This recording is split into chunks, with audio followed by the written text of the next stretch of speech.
Hello and welcome to another episode of The Well-Appointed Mystic. Today I would like to do some deck pairings with the Good Fortune Tarot, which was created by Barbara Moore and illustrated by Jessica Rue. I realize this is something probably I noticed that other people don't, but it has been almost a month since I've done a video, which is a really long time for me since I've started my TarotTube channel. So I apologize. July and August are very busy months for me.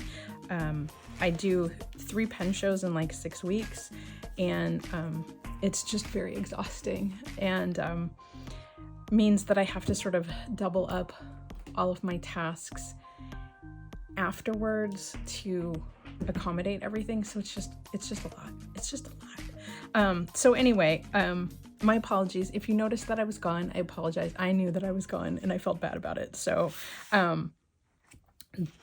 so for the month of August, I have decided to use the Good Fortune Tarot, which I acquired about a year ago, but have not actually put it like as a focal point for my tarot practice. So this month I've decided that this will be my daily draw deck. And I wanted to pick out an oracle pairing to go with it, which is how I like to work. I pull at least 1 tarot and 1 oracle every day. So I started going through my oracle decks to try to find something that I thought would be a good match. And there's a couple of really obvious ones that I will show later, but I thought I would just kind of dig around in my collection and see what I could find. So the first deck that I have to show is the Winter Seer Animal Oracle, and this one is by Siolo Thompson. I don't know if I'm pronouncing that right. Siolo. So anyway, my apologies if I'm not pronouncing it right. If someone knows how to pronounce it, please put it in the comments so that I don't butcher her name again. Because Jessica Rue's illustrations have a lot of animals in them, I thought that the Winter Seer would be a good mix. And the coloring and the aesthetics go really well. I like that the Winter Seer does have a keyword on it, which makes it super useful with this. And while the illustration style is not the same, I think the fact that both are very much hand illustrated make it a good combination.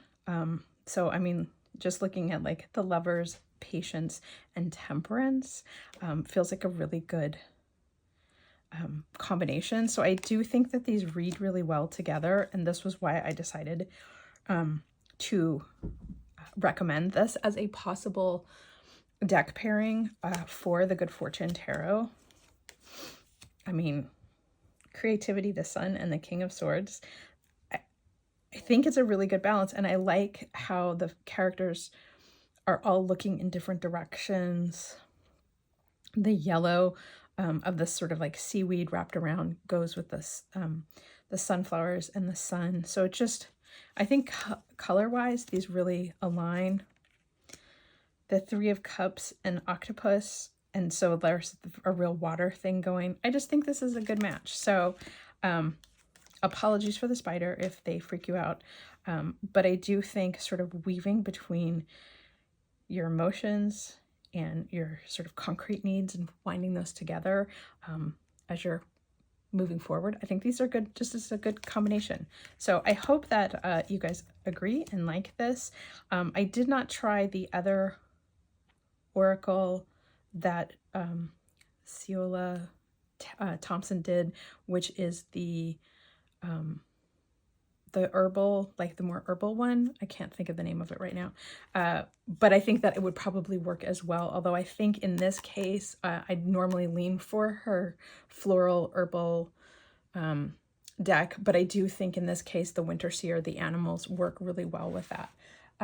So the next one that I have to talk about is the Botanical Dreams Oracle, which is by Lynn Arujo and Katrin Wildstein doing the illustrations. And this one is themed again with very botanical artwork.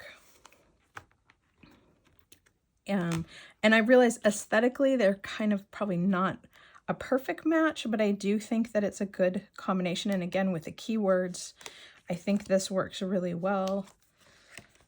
This is one of the things that I've noticed with the Catherine Weltstein's Oracle decks is that sometimes the keywords are actually descriptions of what is there, which I find annoying.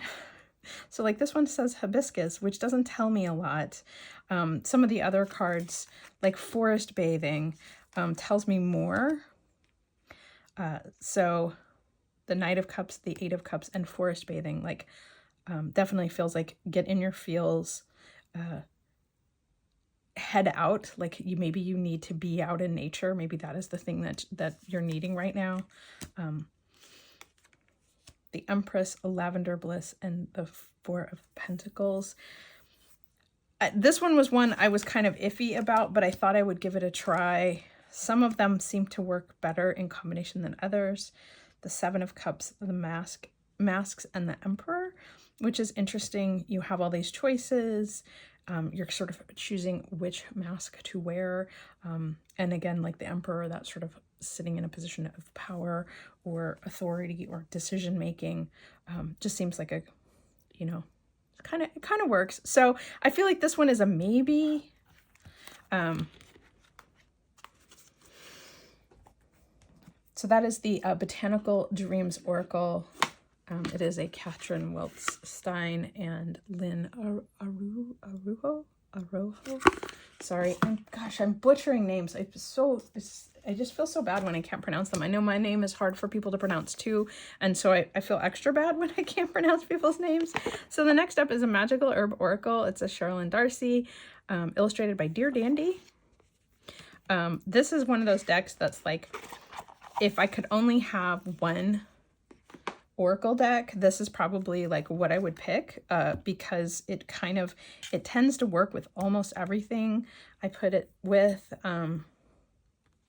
It's got both the herb as well as a keyword, and in the background are little illustrations that sort of illustrate what the keyword is, which I think is really nice. So in this case, King of Pentacles, communication, and the Moon.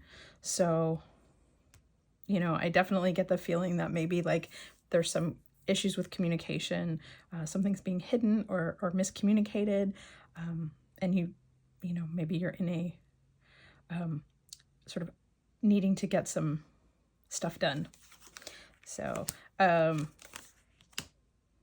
the Tower, the Flow, and the Six of Swords, like definitely feeling it, like you're needing to go with the flow. Things are not looking good, you need to get out. So, but yeah, and I think aesthetically they go very nicely together. The colors seem to really work nicely with one another. So I definitely think that this is a great combination. And if you do not have a copy of the Magical Herb Oracle, this is your hint to maybe pick one up. It's a very reasonably priced rock pool deck, and seems to sort of very much go with a lot of different decks. So if you just need a quick reading, you know, I mean, here's Dandelion and Detox. I mean, Ten of Swords, Detox, and Justice. I feel like we have a good place to stop with this one. So anyway, so this was a definite yes. I feel like where the Botanical Dreams was iffy, both the Winter Seer and the Magical Herb are definite candidates as a deck pairing. I realize it's a little late into August, but maybe you decide to use the Good Fortune for your September deck. Okay, so next up is the Coastal Curiosities by Lennox Reese. This is one of my favorite decks. Aesthetically, I'm not sure it's a perfect match. It also has more of that sort of vintagey vibe. But I do think that, again, this real quick hit keyword, like Five of Swords, Seven of Swords, and Discover. So there's definitely a battling. Maybe there's something you need to discover there. Like, I think that's a good you know, holding your ground, discover what is really important to you and whether you want to be in this fight. The King of Cups established and the Four of Wands. Like, I feel like this is beautiful. And I also think that this yellow is really picking up the cup, the crown, the florals and the ribbons. I think it's a good match. I think color-wise. So this is the original Coastal Curiosities deck, which have these very unusual like grouping of cards that just are these like there's like a bag and a pipe and a hat, and I just like how random they are, and it really spurs some creative thinking on my part. So Three of Wands, bag, and Knight of Pentacles, and I feel like maybe there's something that I need to pack, like in that heading out in the journey. I just love this Knight of Pentacles. He's an absolute delight. But yeah, so obviously this first edition of Coastal Curiosities is not available any longer. Lennox replaced these sort of oddball cards with additional just oracle cards. So if you have one of the later versions, you won't have these like little goofball cards. So I moved those along. The World, Withdraw, and the Hierophant. Wow, I like that. So I think that this is another one that's ended up being a really good match. And I know that initially my reaction is that the artwork didn't really go, but I think they're in such a similar color palette that I do think that they work together. So that is Coastal Curiosities. I do think that this is also a really good candidate. I have two left, and I think that these two are the ones that are going to be like of course you picked those. So the first one is Thistledown, which is Stephanie Burrows and Adam Ohlers. And this is such a great deck. If not, this is the old packaging. I know Stephanie's been in the process of doing new packaging and unifying all the cards in her whole collection so that they all have similar borders, similar type treatments, and similar packaging. So this is the earlier edition. I think there are probably still a few available if you are interested, or go ahead and order the new versions. I think the new one will have a white border that matches the tarot decks. But Hermit, Opportunity, and Two of Pentacles. Again, I really like the keywords on these. Basically, this deck doesn't even come with a guidebook. There's like two little cards included that have some like extended meanings. So you can, there you go, flip like that. So like awareness, wonderful things lie just beyond the leaves. So there's just like one little sentence that goes with each. So it makes it for a really easy reading. You don't have to have the guidebook to make them work. Five of Wands, Guardedness, and Death. Yes. Like clearly there are some things that are going on that you need to protect yourself against, big changes, kind of thing. The Nine of Wands, Balance, and the Eight of Wands. So yeah, this is what, I mean, color-wise, aesthetically, like there's like a jackalope in here that looks a lot like this bunny who's got the little pebbles on his head. Like just aesthetically, I think this is such a great pairing. Two of Wands, Acknowledgement and Judgment. And look at how the dragon is looking towards the angel figure. So yeah, this is one of my favorite pairings with this deck so far. The illustration style is slightly different. There's a little bit more like delicate line work in the Good Fortune Tarot, but I think aesthetically, color-wise, they're such a good match. So that is the Thistledown. And then the last one is going to be the Yada, of course, which is the Woodland Wardens, which is also illustrated by Jessica Rue. And This one I'm showing because it's a yeah, duh situation, but also my reaction is that there's such a similarity aesthetically between, in terms of the subject matter, between Thistledown and the Woodland Wardens, that I often not use them interchangeably, but they do sort of pop up in similar deck pairings, and I feel like they do different things. So again, there is a keyword on each of these, which makes them very easy to use without a guidebook if you do not want to, but you can. And aesthetically and obviously illustration wise, they're great matches. However, I find the slightly more whimsical look of the Thistledown is a better match for me for the Good Fortune. There is a, I mean, I think that Woodland Wardens works great as well. But for some reason, I found that I was more drawn to Thistledown with Good Fortune than I have been, as I've been sort of test pulling with the Woodland Wardens. So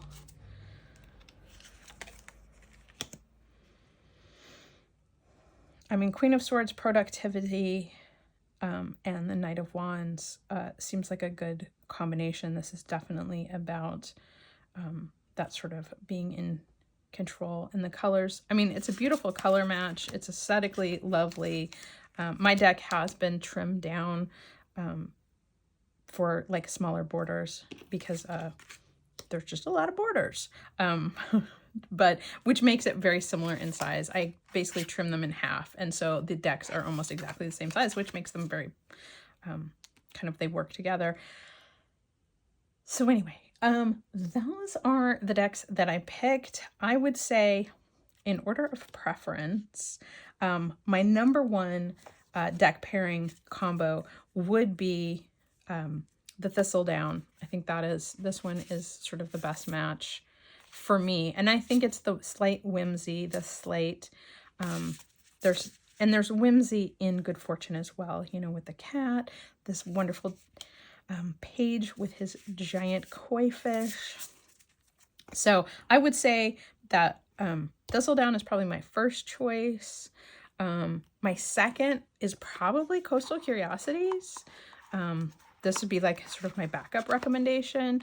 I do think, again, the keywords are such a great, you know, quick read kind of situation with this deck that I think it's a good combination. I would say tied for third place would be sort of these classic Oracle decks, which are sort of, they work really well with a lot of different things, which is the Winter Seers and the Magical Herb. I think both of those are great candidates. I really do like the Magical Herb aesthetically. I think the Winter Seer works pretty well, and the bright white sort of helps to break up because these images can be kind of complex. I wouldn't say they're busy, but there's a lot going on in each one. So having that sort of breathing room with the Winter Seers is a great option as well. So that is my recommendations. There are probably a half a dozen other decks in my collection that probably would have worked with this, but I do think because there's such a natural element to the Good Fortune in terms of them all being sort of outdoors and very natural settings and a lot of botanicals, that I think mixing with an animal or a botanical deck is probably a great option. So if there is a botanical or animal oracle deck that I did not mention that you recommend to combine with the Good Fortune, please leave it in the comments. I would love some more options. As I continue to work with these decks, I think my goal for the rest of the year is really to work with the decks that I already have and taper any purchases down a little bit, so that I'm, you know, use what I have. I don't need any more. And a lot of my decks don't get a ton of use. So maybe what it is just finding new combinations that will help bring more meaning to my readings. So anyway, that is all I have for this video. I hope you enjoyed it. Again, please, if you are matching the Good Fortune Tarot with another Oracle deck, please leave it in the comments. I would love to hear about your choices. And thanks so much for watching my video. I will talk to you again soon.